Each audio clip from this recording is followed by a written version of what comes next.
Makers. Hey everybody, how you doing? This is Joe Castillo. Welcome to Fix or Flop podcast. This is not our first video on the channel, but this is our first video talking about fix or flop. This is an idea that was birthed with several of our Castle Group team. We were at Lava in Houston, and we said, "Hey, let's do a podcast." We're doing a little sound check now, and let me ask Lou, how does it sound there? Do you hear an echo? No echo? Beautiful. Okay, so we're sounding good. So let's put this back on. I'm going to introduce you a couple of our friends here. So let's switch angles and let's go to Stanley. There's Stanley there. Hello. All right, Stanley's with Castle Group. Stanley, could give a little introduction of yourself. Hello, yes. My name is Stanley. I'm a university student. And my mentor, Joseph, he brought me into the loan officer mortgage. So now I'm here. We're doing a podcast for the first time. We're going to talk about about everything, really. General knowledge, mostly real estate, mortgage, everything, all about the business. And we are actually podcasting at the Imperial Cigar Lounge in Houston, Texas. So we didn't know that they had a poker game tonight.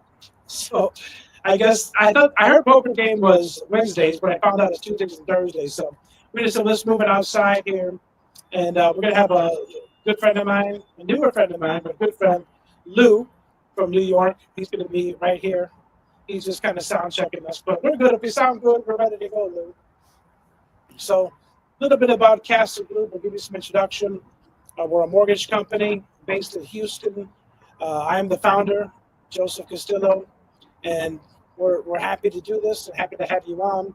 If you want to help us, if you could help us and support us, share the podcast and subscribe, share the podcast.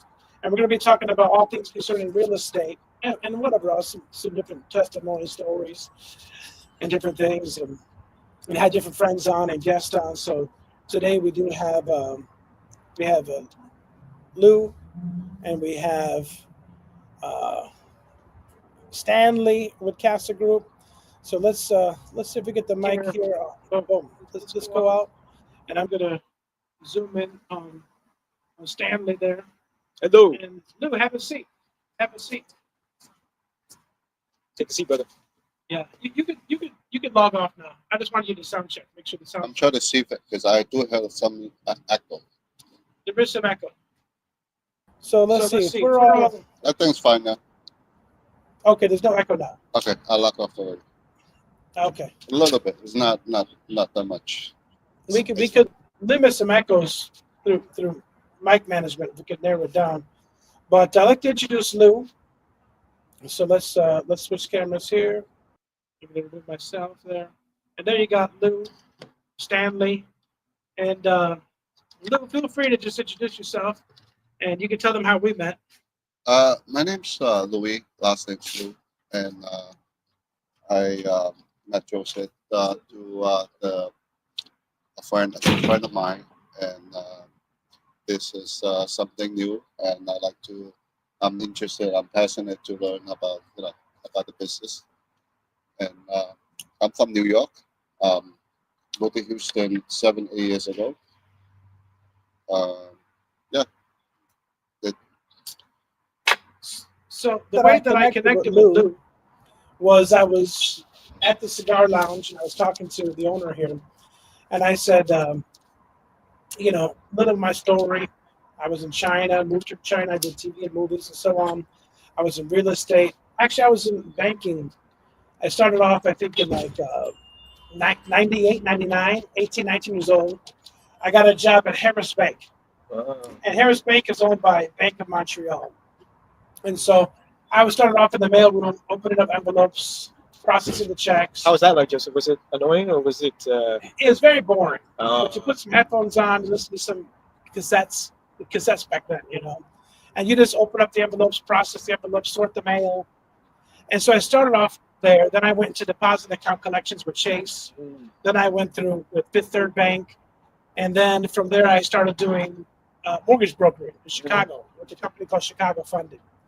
And that was during the real estate boom. Now, I don't know, Louis, if you were investing or buying real estate are doing real estate back in '05, '06, '07. It was crazy time, right? Yep. So I started, doing mortgage broking then, and then we had the big meltdown, the big collapse. 2008, right? Yeah, 2008. Yeah. So at that point, I moved to China, but still in China, I was helping Chinese friends buy houses in America. I was buying properties myself, mostly in Oklahoma, because they were like 30,000, 40,000 per condo. So it was the cheapest way to enter in. So I was doing real estate then. And so I told Tom, since I've been in America, I haven't really met Chinese people. I haven't been in the Chinese community. And Tom said, well, hey, listen, one of my friends, my neighbor, if you know him, you know half of Chinatown. You know half of the Chinese people in the city.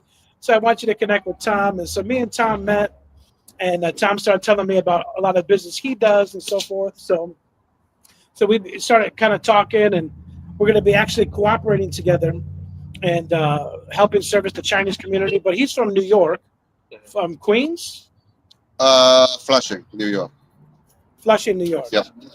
Yeah, so he's from Flushing, New York, and so he has a lot of connections and contacts there, and does real estate there too, And Anthony Palmino is with that company. He's from Flushing. He's from New York. He's also from Flushing. Wow. He's from Flushing. He's going to be our special guest. He's great. He's an awesome guy. Yeah, he's going to be one of our hosts, but because he's living in Dallas, it's hard for him to come face to face with us. But he'll be down with us. I think Louis said January 30th, right? Yeah, he said 30th to the 5th. Yeah. So we'll do a podcast with him here, and we'll get to collaborate a lot more, But the theme of this podcast is a fix or flop. Fix or flop. Yeah. And the concept we're trying to fix or flop is really, I think that was your idea. You kind of tell us what the concept that is. You're on this camera right here. It was actually a little bit of Anthony Palmino's idea. He thought of fix or flop because he wanted to bring in real estate investors, right? So we had the idea at first, it was go to house auctions, speak to the real estate investors over there. But then we decided, why not expand a little bit more for those people buying those houses from the house auctions to spread their properties, right? To share, to advertise the properties that they rebuild and they can resell on this podcast. So that was the main emphasis of this podcast. So yeah, we have that. And Louis here, he's a real estate investor. So he knows about, have you done any fix or flip, Louis? Kind of that way. Fix or flip? Yeah. You have? That's fine. Yeah, I'm curious, what's the hardest thing about fix or flip? Because we've always wanted to know personally from a real estate investor, what's the hardest part of it? Well, first, when you're buying a piece of property, you have to do a study of the market. And for example, let's say a house, because I like multifamily house because you generate more income. Mm-hmm. So if it's let's say, I'll give you an example. If you buy a multifamily, let's say a one down that need to be fixed, and people don't have the money fixed, they just want to sell the property. So let's say this house, 200,000, average by two family. And if someone right in the neighborhood selling the same property, approximately the same size, for 100,000, 50% different from the market, but you have to go in there and do your calculate and do a due diligence. If this property, how much money I'm going to spend in there. ROI, so, right? Yeah. So, I'm just to be more conservative. If you buy a piece of property, 100 grand, you spend 50 grand. After everything's done, Mm-hmm. you have to have a group of people to finish it quick. Mm-hmm. And if you want to flip it, so average price is 200. You got everything done, 150. So there's a potential that you make the money in between. And if you hold on to it, if the market start changing and the neighborhood changing, you hold on to it for a couple of years. So for instance, I bought a fourplex for $60,000, and I hold it to 4 years, Hmm. and this is in New York, by Middletown. Mm. So I bought it for 60,000. I hold on to 4 years. I have four income comes in Wow. How did you get it for 60,000? I'm curious about that. because that's how much in because it's the neighborhood. Distressed? It's not a great neighborhood at that time, I see. and people were scared to invest in that kind of neighborhood. But later on, when there's a couple of big investment group people comes in, they start buying. They try to change the whole neighborhood, and the price start going up. I see. So I hold on to it for 4 years. In the 4 year, I had generate monthly every month to $3,000. So put it this way: you bought it for 60,000. You put, let's say, put 50,000, 50,000 or 40, like make it even 100,000, Mhm. and you get 3,000, 100,000. You get $3,000 comes in, take out the expenses and all that. Your 100,000 still had a good 50%, 1,500 comes in for Wow. 100,000.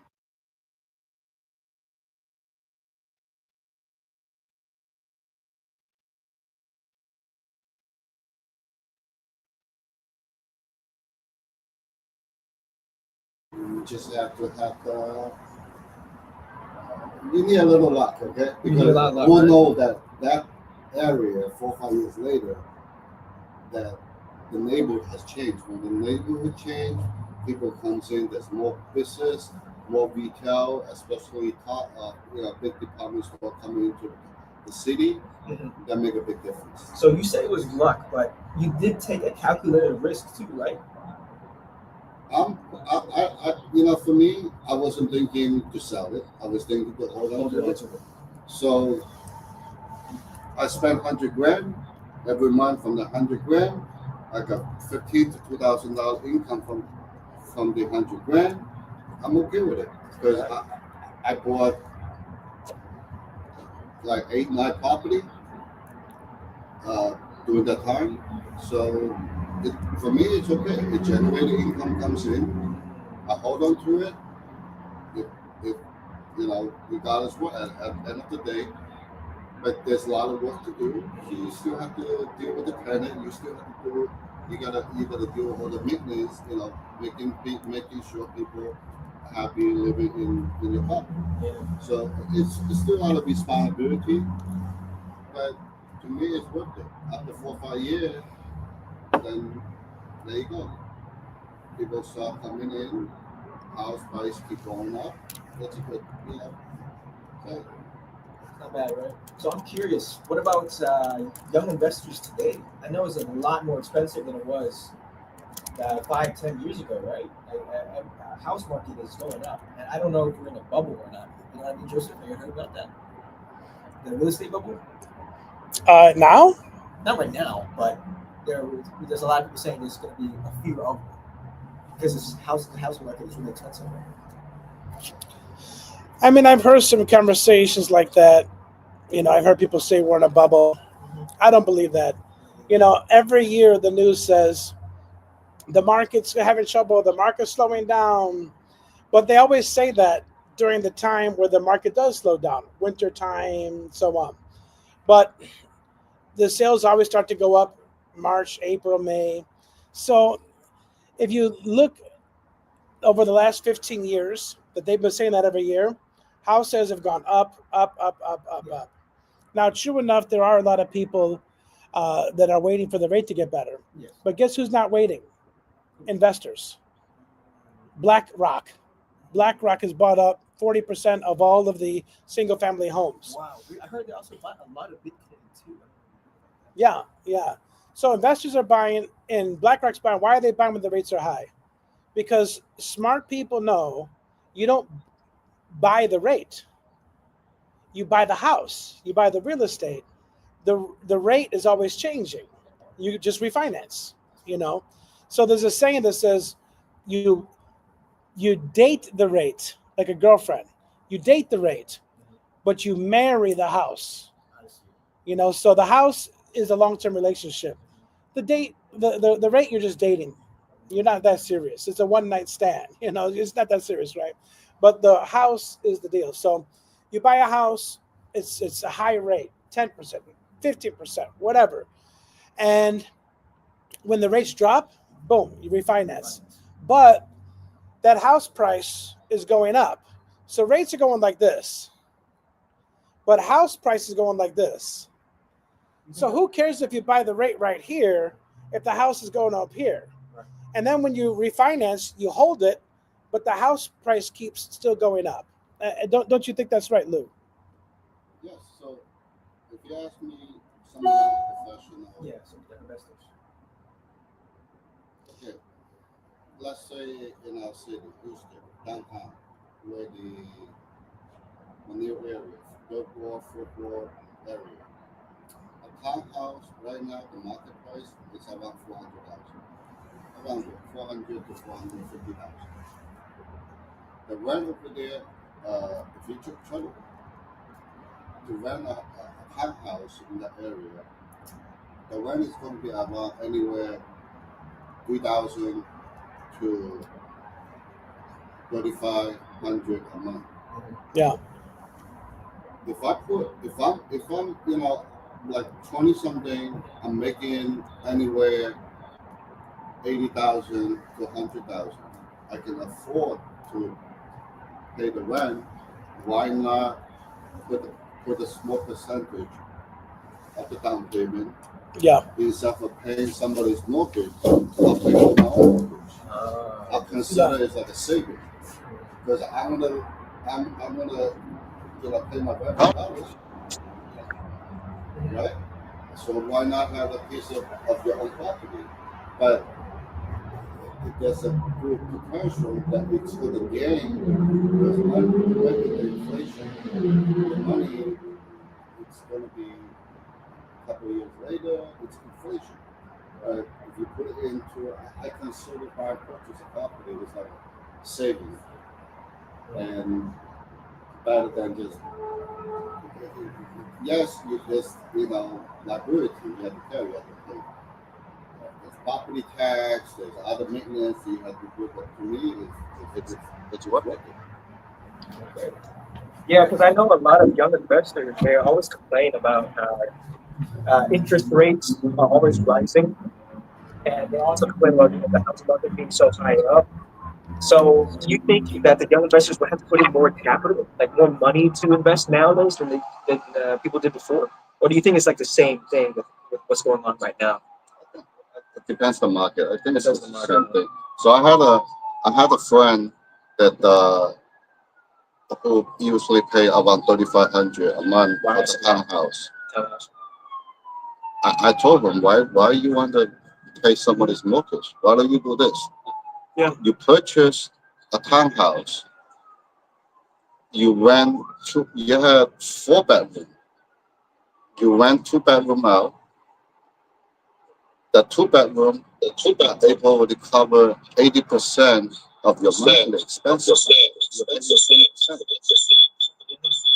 Right? Right. So what's what you're paying 20%? You pay less than it's like you know if you rent it, you pay 3,500 a month. Got it. Like you're dating the rate. Like Joseph You're said. dating the rate. So you're paying around $1,000. Somebody's paying for a mortgage, and you own this property. And a couple of years later, your property went out. But it doesn't matter. You own the piece of property. It's not going to go down because you bought a brand new townhouse around 2,500 square feet, right in downtown. Got the sky roof, can see the downtown view. Right now, this was 3 years ago. The same property, right now it's only reaches to 600. It was 3 years ago. 3 years ago was it? You live after COVID. I believe it's I think it's like doing the. No, this is before COVID. Before COVID. Yeah. Yeah, like I think this is before COVID. But there you go. Someone helping you pay the mortgage because he's single. they don't mind just to rent the other 2 rooms out. And we guess there's a house putting the value had here from 450 to 600. So I would consider like a savings. Instead of just paying someone smoking. What do you think about land? Land, purchasing land, and then just selling it on wholesale land sales. Have you heard about that? Yeah. There's some people that finance rural areas. And whether or not selling to developers. Have you heard about that, Joseph? Yeah, I have. Something I noticed that was interesting when I was living in China is that people would buy multiple properties and they would leave them empty. Mm. And so a lot of times you hear about these ghost cities, empty buildings all over China. Doesn't mean that they're not sold. It just means no one's living there. I mean, there are some not sold, but in general, a lot of them are bought, but no one's living there. They wait for people to develop in the area, then the value will go up. Exactly. They wait. So they're looking for the property value. That's what they're looking for. Right. And I've asked some of my Chinese investor friends, why don't you put a renter in there? It's I'm not worried about that little money, little money. I'm investing in the appreciation of the house. And it's just something a lot of Western people don't understand. You're looking for appreciation. Yeah. But if it sits too long, and how's the appreciation like for those types of buildings? Because I know there are some buildings that can sit too long and they get abandoned. Like, what about those? What's wrong with those buildings? I'm curious about that. So, what do you mean? There's some buildings that people have, and then they abandon them. Like, it's not worth keeping up. The appreciation value doesn't match the returns as they were expecting. And here in Houston, there's a lot of abandoned buildings, right? So Yeah. why do people what's the case? Yeah, it's where you buy, right? It's where you buy. You don't want to buy in an area that is depreciated. Okay, it's always about the area. Okay. Yeah, and that's why we were talking the other night. Me and Louis were talking about politics. If you're an investor, you really want to look at the local city politics, the mayor, the city council. What are they doing? What neighborhoods are going to be going up? What neighborhoods are going to be going down? Louis was saying that right now the new mayor is cleaning up a lot of crime. Yes. And so he's cleaning up crime. And like, what's the area? I think it's called the Heights. The Heights. They're cleaning up the crime, and the value of the homes in the Heights are just skyrocketing. It's very difficult to get a house there, or land, even an empty lot. So you gotta be knowledgeable about the news. You have to be aware of what's going on in the city, outside the city, economy, everything. That makes sense. Yeah. You can't just look at a property and expect that it will go up because you just bought it, right? Exactly. In the distress state, you gotta be more wise when you're purchasing. Yeah, you don't want to buy a property in an area that's going down. You want to go somewhere going up. And that's, and even my wife understands that. We were looking to buy a house. She was looking at this area that we're at because Costco was coming in. Portillo's was coming in. There's a Lifetime Fitness coming in. Good schools in the area, right? Eliana area, yeah. Good schools, right? Yeah. Good schools are a big deal because if you want to sell the property, you want to be able to sell quickly, and good schools are a big part of it. I heard last year real estate people were having a hard time like selling properties. I forgot why though. It was just a few months back we were talking about it. Like being a realtor was a bad idea. I forgot why. I don't know where it was or what the situation was, what neighborhood it was. Did they buy overpriced? I'll give you an example of a bad. It was during the election, I think. Well, let me give you an example of a bad idea. Okay. Yeah. One of our friends, she bought a house in a neighborhood that was new development. And this new development was really sold to be the next up-and-coming community. What happened was they built a Walmart near that community. I don't want to you know, I'm not trying to talk down on anybody, but if you're near a Walmart, typically you're in an area of low income. So if you're trying to build a new community and you're putting a Walmart there, it's not necessarily a good sign. If you see a Whole Foods or a Trader Joe's, even an HEB, it's a little bit better sign. Sugarland area. Yeah, like Sugarland. So what happened was they started selling those homes to Section 8 investors who put them in Section 8. So now this supposedly nice community is having shootings. This is in Cyprus. The tax is 3.2%. Lou, where my friend is, she bought a new construction, 3.2% tax. Super high tax. And the investors have rented the Section 8. So now there's shootings there. There's people fighting in the streets. One of her neighbors across the street was on the news in Houston, actually nationwide, because they were trapping girls in the basement. No. And they had them as prisoners in the basement in Cyprus. They have cars, 6, 7 cars in the driveway. Some of them are being worked on. The wheels have taken off and they're on big cinder blocks. That's taking the whole neighborhood down. So now the house is supposedly worth 700 grand, but they can't sell it. Would you buy it, Joseph? No. But this is an example of a flop, right? Fix or flop, right? Yeah, that's a flop. So we're praying and believing that when she wants to sell, she'll be able to find somebody, But in general, that in general was a flop. Right. Yeah, not a lot of people talk about it. Environment, the people there too, how it is, how distressed the property is. It's everything to take into consideration of every aspect of whether or not to decide if a property is a fix or a flop. That makes sense because I'm young. I have no clue about this. That's why I'm learning from you and Louis. Yeah. You want to be careful, right? Yeah. So, anyways, this is why we're having the podcast so people can get some tips, get some ideas. Maybe first-time investors or newer investors, they can learn from some of the flops. Everybody wants to talk about their highlights. Right. All the time. Lou, everyone wants to talk about how they made money and how it went good, their highlights. But nobody wants to talk about the lowlights, the problems. They have to study the market. If they focus, I would do the study of what area, what's coming into the neighborhood. In the last couple of years, what did the price change?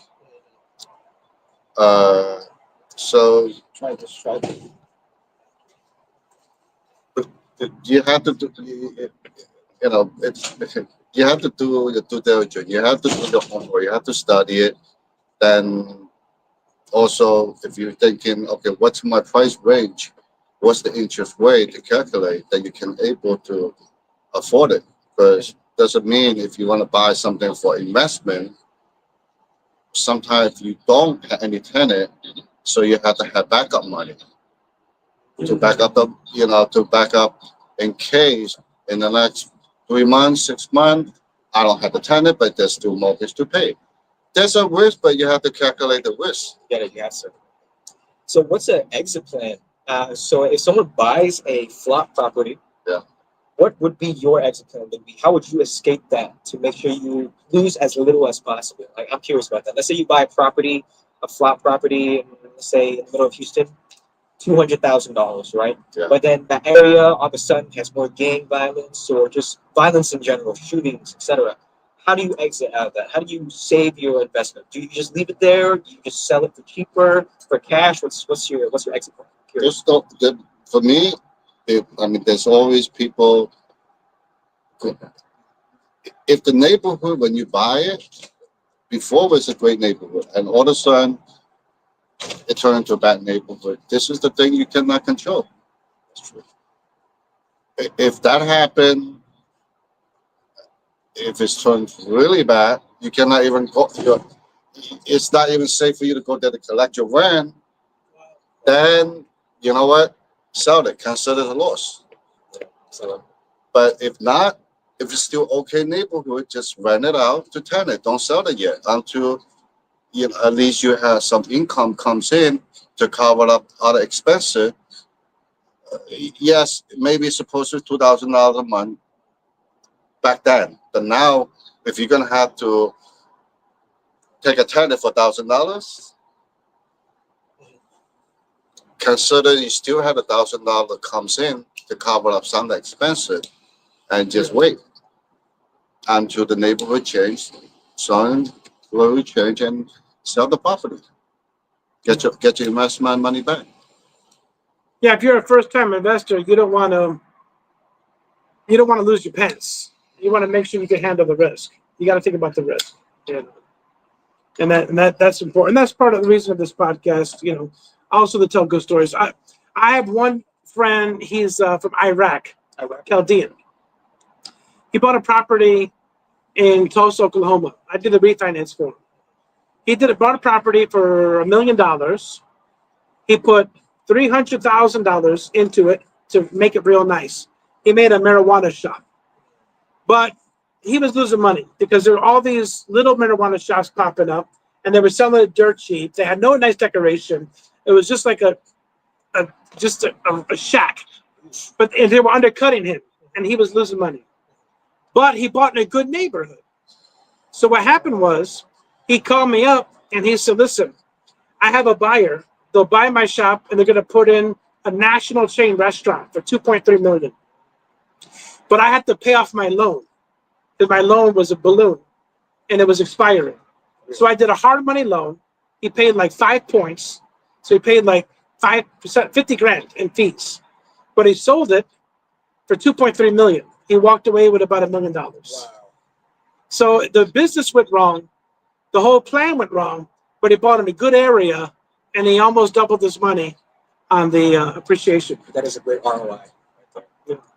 Speaking about marijuana shops, have you heard in Vape City in Houston?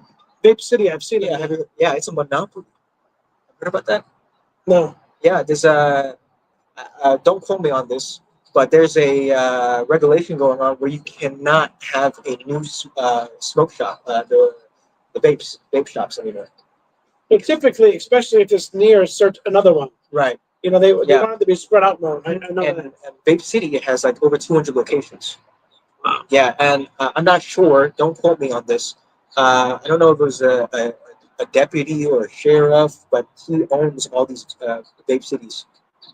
Right. Interesting, right? Yeah, you should research a little bit on that. Don't cover it. Do your own research. Yeah, it's really interesting.